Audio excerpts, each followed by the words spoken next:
Y ya lo ven en pantalla, a ustedes los saludamos de inmediato, el ministro Nicolás Grau, ministro de Hacienda, que nos acompaña aquí en el estudio. Ministro, bienvenido, muchas gracias. Hola Ramón, ¿cómo estás? Por venir a conversar con nosotros esta tarde. Muchas gracias a ustedes por la invitación. De muchos temas, ¿no? Partiendo, yo creo que sin duda por los últimos datos que nos muestra la economía, un IMASEC de un 2,2%, en octubre un desempleo del 8,4%, ¿qué nos dicen esas cifras? A ver, lo primero, en términos de crecimiento, lo que se observa es que la economía está creciendo en torno a un 2,5% en promedio. De hecho, cuando uno toma el crecimiento de enero a octubre, lo que tenemos es un crecimiento de 2,5%. Por lo tanto, lo primero que nos dice es que la predicción que existía de crecer en torno a un 2,5% está alineada con los datos. Lo segundo, en materia de desempleo, lo que se observa es una caída del desempleo en los últimos meses. Y esto es especialmente relevante en el caso de las mujeres. El desempleo de las mujeres a mitad de este año llegó a estar sobre el 10% y ahora está bajo el 9%. Todavía queda un tranco por seguir recorriendo, pero lo que uno debiera esperar es que, como estamos teniendo harta inversión, la inversión, la proyección del Banco Central era que iba a crecer 5,5 este año y los datos apuntan, los mismos datos del Banco Central apuntan a que podría ser un poco más. Entonces, si tenemos esta inversión, si tenemos el crecimiento que estamos teniendo, lo que uno debiera esperar es que esa tasa de desempleo siga bajando. Ministro, ¿y qué características tienen esos empleos que se han creado? Si no me equivoco, 590.000. Mucho se habla siempre de si esos vienen a reforzar un empleo más robusto en el sentido de que sean empleos formales o que sean empleos informales, que uno sabe que tienen mayor precariedad. ¿Qué características presentan de acuerdo a las cifras estos últimos? Dos características me gustaría resaltar. La primera es que son empleos formales, más del 95% de ellos son formales.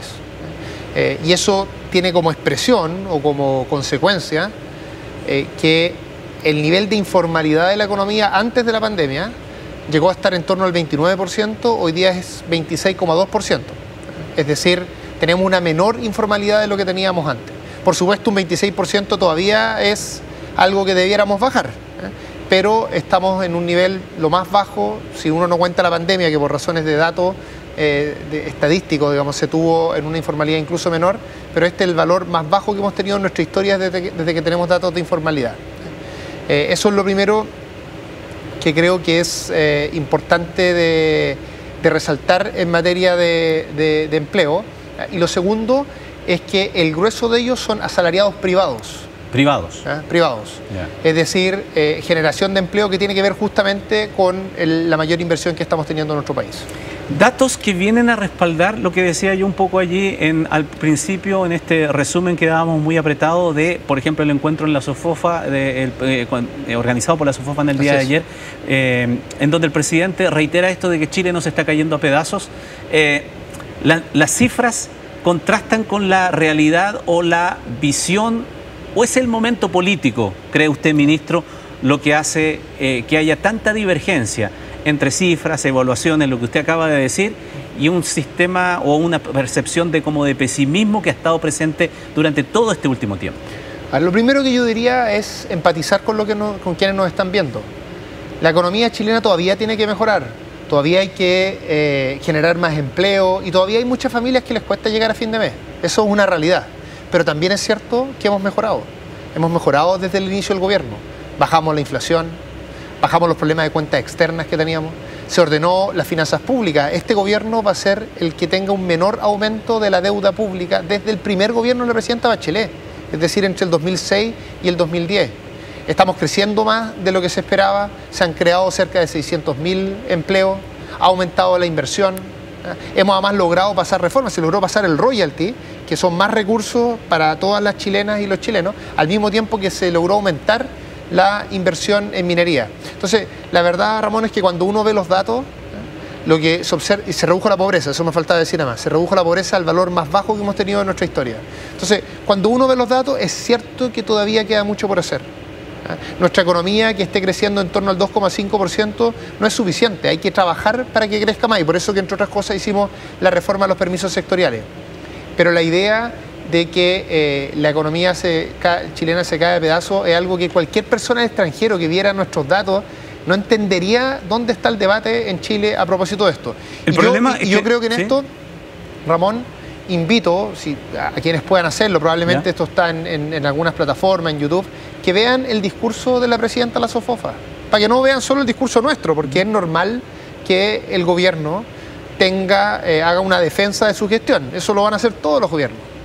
Pero que vea qué es lo que dicen los analistas internacionales de la economía chilena, qué es lo que dice la presidenta de la SOFOFA, en que dijo, mire, no nos tenemos que conformar con esto, hay que ir por más, pero también reconoció los avances que hemos tenido en el último tiempo. El problema es que, como estamos en tiempo de debate, todo uno se enfrenta a los debates y escucha cifras que son distintas a las que usted ha señalado. Por ejemplo, usted habla de 600.000 empleos y sale en los debates diciendo el gobierno que ha destruido más empleos y que se crearon no sé cuántos miles nada más en un poco tiempo y que están muy distantes de los 600.000. Después se señala que el gobierno que ha tenido la deuda más grande de la historia, que Chile va a quedar endeudado aquí para no sé cuánto, que se ha gastado o se ha invertido mucho generando solamente deuda. Entonces uno escucha mucho de esas cosas y la gente, yo creo que escucha mucho esas cosas, lo escucha usted y dice, bueno, no puede ser tan distinto un país con el otro.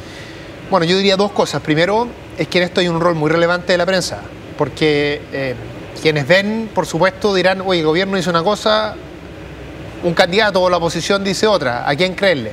Bueno, la prensa puede ir al Instituto Nacional de Estadística y ver la creación de empleo. Se han creado en torno a 600.000 empleos desde que partió el gobierno. Ese es un dato. No es algo que nosotros estemos inventando. El INE es una institución independiente.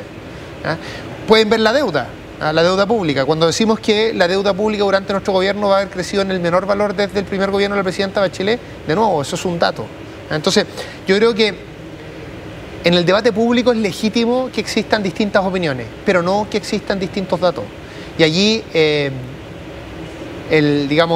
personas que tienen una imparcialidad y que además tienen una credibilidad desde el público, es decir, los periodistas y la prensa, yo creo que tienen una labor muy importante por cotejar estos datos. Por ejemplo, se decía, escuché que no era cierto que se había reducido la pobreza en Chile. Le iba a apuntar a eso. Bueno, la pobreza en Chile, en la última medición que tenemos, que se realizó a finales del 2022, que es la CACEN, que es la forma en que medimos la pobreza en Chile desde 1990, desde 1987, para ser preciso, es un dato que nunca se ha cuestionado, que se hace por instituciones independientes y que todo el mundo académico respalda. Y ese dato dice que el nivel de pobreza que tenemos hoy es el nivel de pobreza más bajo que hemos tenido en nuestra historia. No solo logramos tener un nivel más bajo respecto a la situación de pandemia, sino a la situación prepandemia también, porque en la pandemia es normal que la pobreza aumentara, pero tenemos un nivel más bajo que el que teníamos prepandemia. Entonces, de nuevo, yo creo que es muy positivo que en el debate democrático existan distintas posturas. Esa es la gracia justamente de la democracia. Es bueno que existan distintas posturas respecto a cómo crecer más, a cómo reducir la pobreza, pero lo que no corresponde es falsear los datos para efectos de ganar un voto más por aquí y por allá. Eso no le hace bien a nuestra democracia, porque además lo que se hace es que se erosionan las instituciones que después cualquier presidente o presidenta también va a necesitar. Entonces, si a propósito de una elección nosotros estamos disponibles a erosionar las instituciones que tanto nos ha costado construir como país, eso es por supuesto una actitud que no es responsable.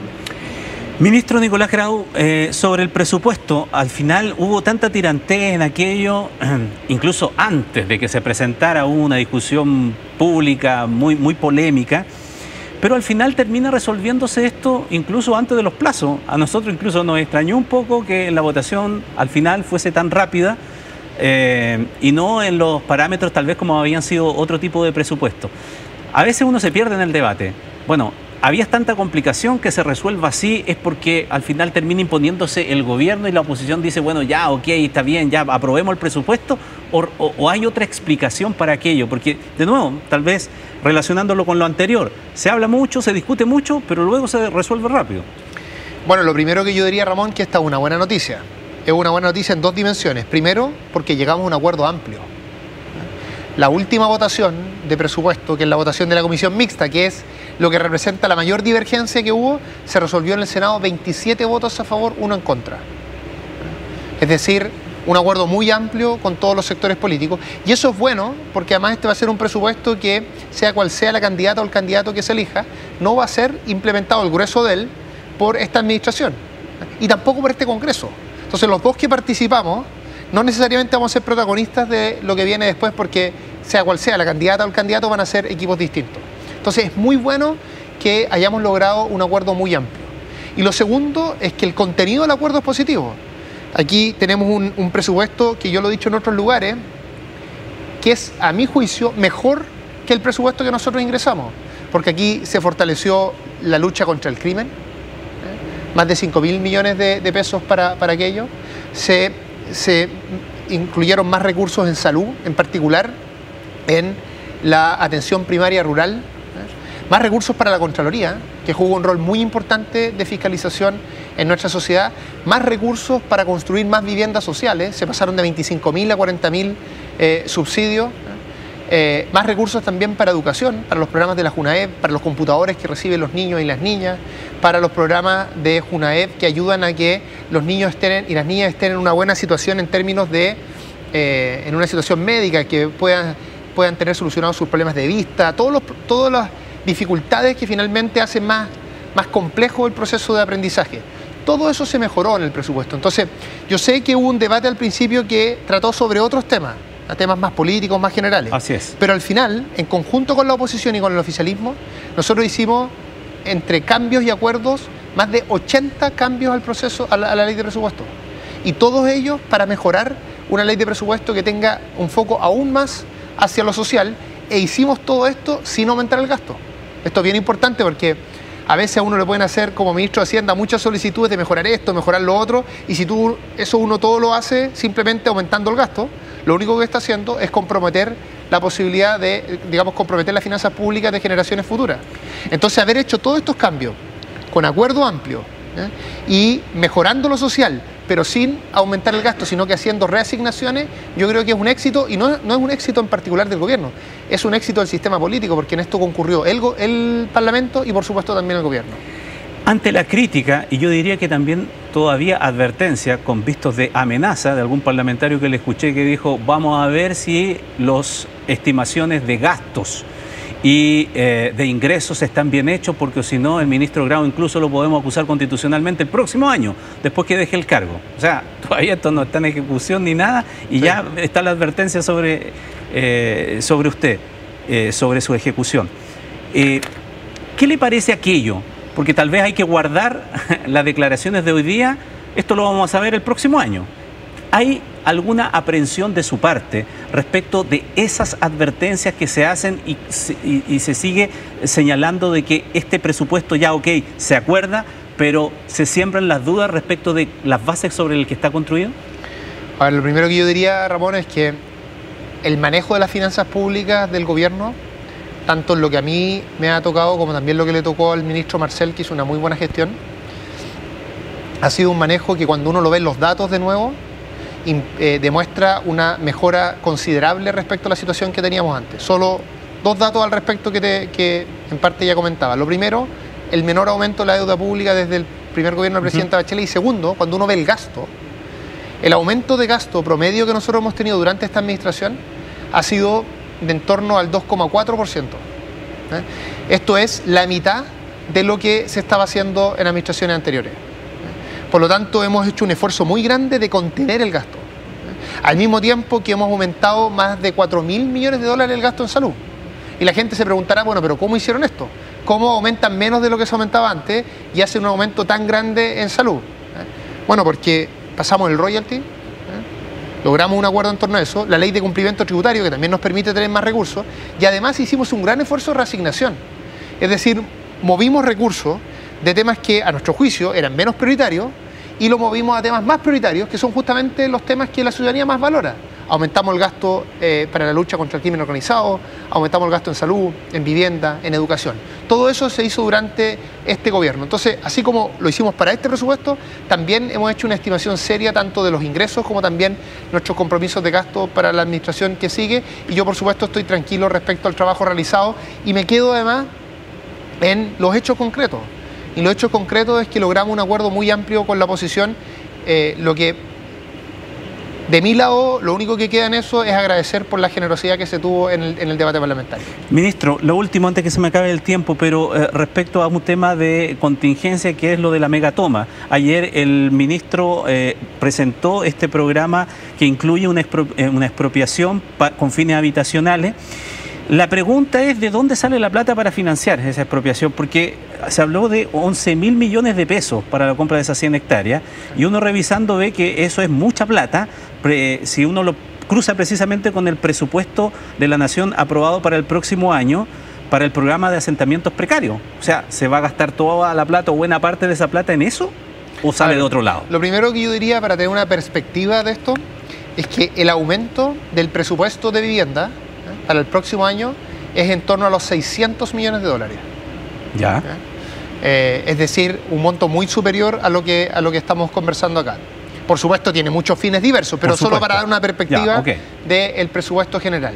Lo segundo que me gustaría resaltar, y esto lo dijo el ministro Monte, es que lo que se está haciendo en el contexto de esa toma, que estamos hablando de más de 4.000 familias, 3.000 niños, o sea, digamos un deber social que tenemos de solucionar ese problema, es que se han organizado ellos en 40 cooperativas y han ahorrado durante todo este tiempo, porque esto no es algo de los últimos días, se lleva más de un año tratando de llegar a un acuerdo entre los dueños del lugar y quienes están en ese lugar de facto. Entonces, estas familias se han organizado en cooperativas y han ahorrado durante este tiempo. Y esos recursos que han ahorrado, y ese es el compromiso que hicieron con el Ministerio de Vivienda, los van a gastar justamente en un proceso de urbanización. Entonces, si nosotros no hubiéramos seguido este camino de la expropiación, lo que hubiera ocurrido es que con esos recursos las familias hubieran comprado el terreno y después el Estado hubiera hecho la urbanización. Acá lo que estamos haciendo es que el Estado va a comprar el terreno y ellos con sus recursos van a hacer el proceso de urbanización. Por lo tanto, es muy parecido a lo que se estaba haciendo antes en términos financieros. Ahora, la pregunta específica es si existen estos recursos. Por supuesto que existen, y el Ministerio de Vivienda tendrá que hacer en el fondo la reasignación de sus recursos para esta nueva tarea que se ha planteado. Pero lo que quiero señalar, para más que también se entienda, es que con todas las dificultades que hemos tenido en este proceso y con el desafío social que esto implica, las familias que allí están, que allí viven, han hecho un esfuerzo y además se han organizado, y lo que ha hecho el Ministerio de Vivienda en buena hora es hacer todas sus buenas gestiones para que esa organización y esos recursos que las familias han juntado se puedan concretar en una vivienda y en una solución definitiva. Ministro Nicolás Grau, gracias por venir a conversar con nosotros de todos estos temas aquí. Muchas gracias a ti, Ramón. Gracias, buenas tardes. Hacemos una pequeña pausa y regresamos.